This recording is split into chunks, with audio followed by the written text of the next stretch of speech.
Yes, so I feel like last time we touched on the Food Business Incubator and Business Connect. So, the Food Business Incubator, just a recap, was like a 7-month program. We took the entrepreneurs, 3 entrepreneurs that committed to the process of 7 months.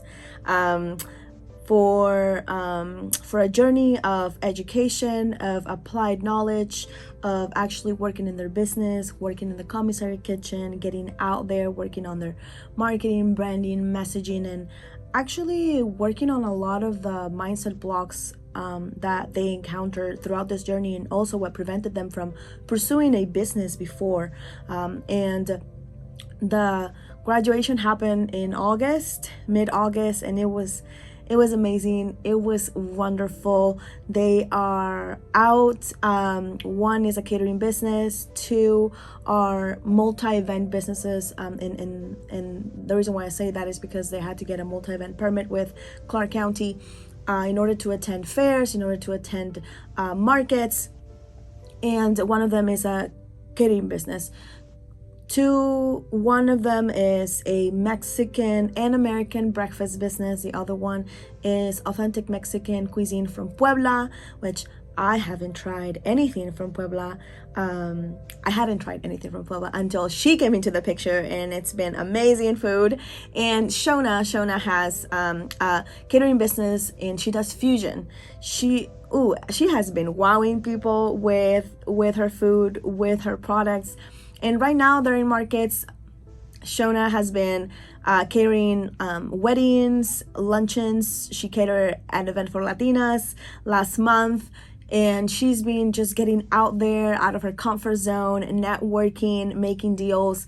Monse, last time I heard, which was like a few weeks ago, she was at the LNA festival, which was amazing. And Erika is getting into markets right now. She has a full-time job. And so right now she's getting into markets. We are really partnering, like connecting them with our community partners in order for them to have more opportunities to work here in the city of Vancouver, in Clark County, especially with other organizations that are having partnerships with the city of Vancouver. So to really open up avenues for income, revenue, in operations, so they can get more experience, they can grow their business and just really expand. So really, really excited about them. They actually gave me a surprise during graduation. I totally cried. I didn't expect it whatsoever. And they are my babies. And we will continue the business incubator under Clark County in 2025. And that will have a bilingual component. So next year we will have English and Spanish business incubator, and I'm really, really excited trying to get all our ducks in a row and are able to fulfill all of that programming. Business Connect continues, of course. Business Connect, just a reminder, is a series of workshops, happen every month in English and Spanish. Diverse topics in entrepreneurship. We've had taxes, marketing, branding. We've had accounting this month. We had legal. Some of our hot topics, like great turnout, has been taxes, hot topic, legal, accounting was a big hot topic. In November, shout out, first week and last week of November. Can you remind me the dates? I believe I'm gonna have to look at my calendar right now, but it is BOI, and that stands for beneficial ownership information. Beneficial ownership. Oh my gosh, BOI, beneficial ownership information. Yes, and that is a report with FinCEN. In that is required that all businesses file this form by the end of 2024. Otherwise, there's a hefty fine. And the reason why this is happening is because they need to make sure the businesses are not engaging in tax evasion or money laundering. So this is to protect, the operations, the business, and everybody involved on a federal scale.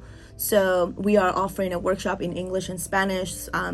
Feel like the Spanish community really, like the Spanish speaking community really needs to be informed about all of this and have access to these resources, and potentially being able to get all their questions answered in order to submit this report that is actually pretty short and simple. But they, like I said, Business Connect is a way to bring the system into this community space, a safe space for everybody to get their questions answered so they can actually do the things that they need to do for their business informed.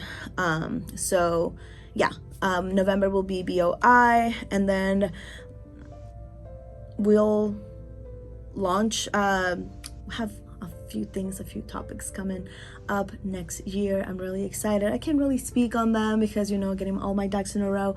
But for 2025, we'll have Clark County, the bilingual business incubator. We will have an IDA program that's asset development, mainly focusing on people in trades and BIPOC businesses. We'll have a Spanish GED program, trying to support any person that wants to pursue their business that needs a GED in order to do so, such as childcare businesses, and ramping up on curriculum that is business, skill, and human-centered, ramping on curriculum that is financed, focused on business finance, focused on technology, getting people acquainted with technology, how to use our computer, how to use certain platforms in order to run their business, how to perhaps do a budget, how to do an invoice. A lot of people that didn't grow up with technology, definitely not as millennials or Gen Z, which is our older generation, to get them empowered, to get them acquainted with everything, all the information that they need to know in order to operate their business with confidence. So exciting projects coming up. I don't know how I forgot to mention this, but we also have a new partnership with Workforce Southwest Washington, and partnering in trying to advance our economic development efforts and really support sustainability and growth for our BIPOC businesses here in Vancouver, Clark County. And as part of that partnership, we will offer workshops mostly focused on employees, the how to scale, how to work cohesively. Also, we will be offering mini grants for professional development, entrepreneurial skills, maybe that employers want to have, or their employees as well, in order for them to maybe go up the ranks or move within the business, just making them more knowledgeable with more skills, increasing competence within the business, or for job seekers to be able to land better jobs, or something along those lines. So we will have equipment mini grants for businesses that are needing certain type of equipment. We will have personal development, like I said, potentially scholarships for personal development as well, as part of this Workforce Southwest Washington partnership with Workplace Forward. Yeah.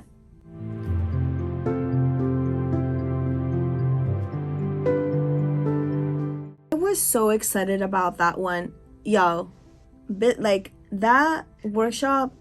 We had to add a second session because the first session we had over 50 people sign up, and our cap was 40. So so I had to create a wait list and create a second session because there was just so much need and interest.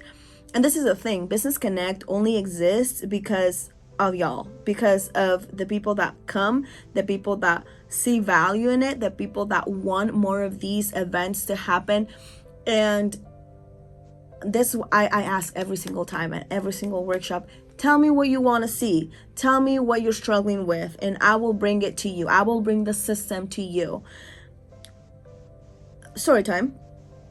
I come from a family of entrepreneurs, right? And as a first gen immigrant here, and my parents being business owners, I saw the struggles of navigating the system. I was that project manager. I was a translator. I was a paralegal. I was everything, because services were just not accessible in their language. Not to mention, you have to navigate a system that, like you mentioned, wasn't designed for people of color.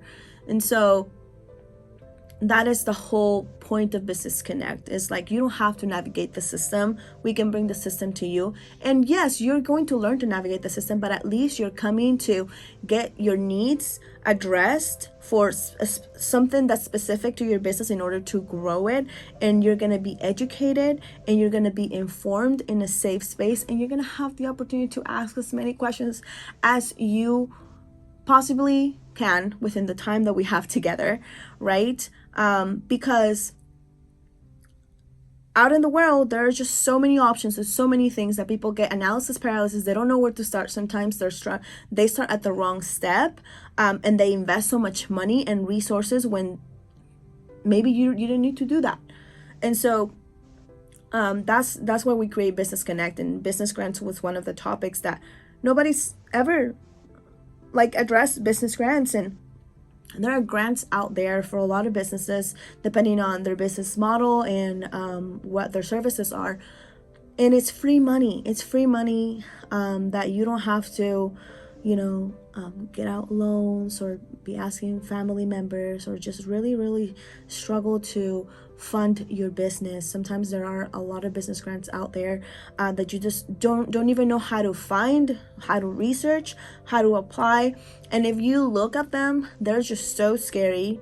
Some applications can be simple, some applications can be super complex.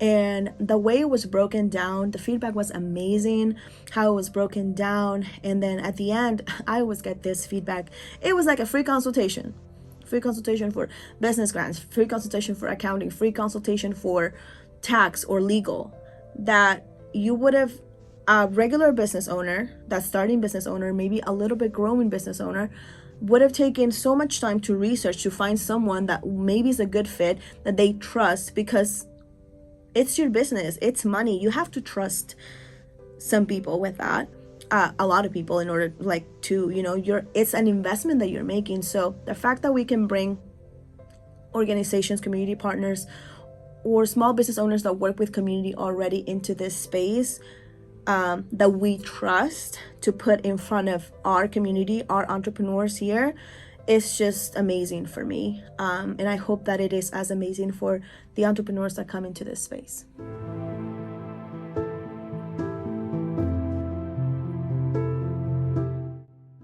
Well, at the end of the day, it comes down to doing the work. Just like the incubator participants really committed to 7 months of growth, of training, of education, of working in their business, just not just on their business and in their business, in order to access this permit, scholarships, and also the grant funds that came at as part of the graduation from the incubator program. The same went for the business scholarships, because they needed to complete a food permit application. And a lot of these food businesses don't realize sometimes how tedious it can be when you don't have the knowledge of how the systems are in place. For example, you can submit your paperwork online, or you can actually print the papers and then meet with them, right? And so in the past, we had a lot of feedback of they're just really expensive. That's one of the main reasons why we decided to do this scholarship, because it is a little bit insane to think that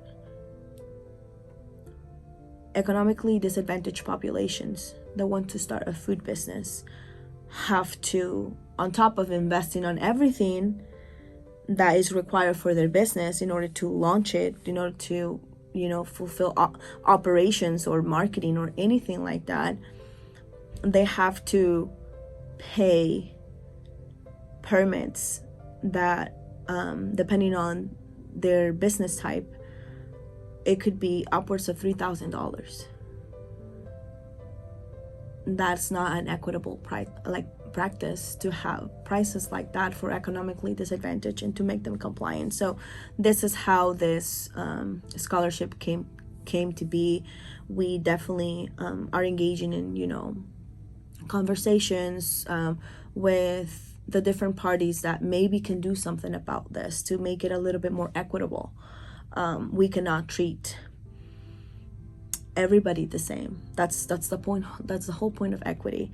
We cannot treat populations that have had economic privilege the same as economically disadvantaged populations or historically disadvantaged populations the same when it comes to these fees. And as a result, we had quite a few businesses apply for the scholarship. We have Mama's Cake Cooking. She completed two applications, 2 permits for the Department of Agriculture because she will be doing wholesaling, and for the Department of Health because she will be out in markets. She has been on a food channel online. That was amazing. She just sent us an email saying that she is about to get into the inspection process for the Department of Agriculture. So every permit has like two stages. You apply, then they review the process.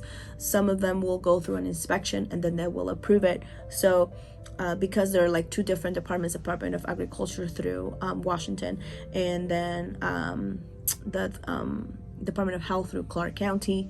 Those are 2 different processes and 2 different entities. So you can be permitted with Department of Clark Health, but not Department of Agriculture, and vice versa, depending on your business operations. So we have that. She will have the 2. So some of the scholarship was paid in part, like we funded the permit costs, and then towards the end of the grant, depending on the wait times, I believe that Clark Health has longer wait times, so we just gave them the rest of the scholarship for them to be able to finish paying the other half of the permit costs. Then we will have our first ghost kitchen out of the FPCC kitchen coming up, and that's Islander Food. She's very excited. She's been working towards this dream for so long. It's Islander Food. Lovejoy, Washington, coming to you soon. And I'm really excited because we don't have a ghost kitchen here in Vancouver. So really excited. She's a Fort Plain resident. Super excited to see her idea come to life. She has felt so much more confident throughout the process. It was definitely a lengthy process because, again, navigating the system, navigating the requirements, a lot of jargon and that is really specific to these permits and to the regulations. It takes time to sit with someone and really explaining them the process, especially when their first language is not English. We have what else? We have it wasn't just food permit scholarships, so also business scholarships. So we have a Captivating Memories. I believe they're having an event coming up soon for like a trick-or-treat event or something like that. They are so gifted in how they throw events. They really when they pitch the idea, and then like the way that they have committed to the process, like their business plan, their business idea, their pricing strategies. We have like worked one-on-one. It was a lengthy process, but they have been they're like, as soon as they completed that part, like, and got awarded, they started like go. And this is when you see that, this is when you really see that it is the finance part that is keeping a lot of businesses underwater, that is keeping a lot of businesses from pursuing more, from pursuing more opportunities, because they have to put food on the table. And sometimes engaging in a business is taking time from doing outside work that will give you income to sustain your family. So providing opportunities such as these scholarships really empowers people to do more, to give their best, and to feel that they have support.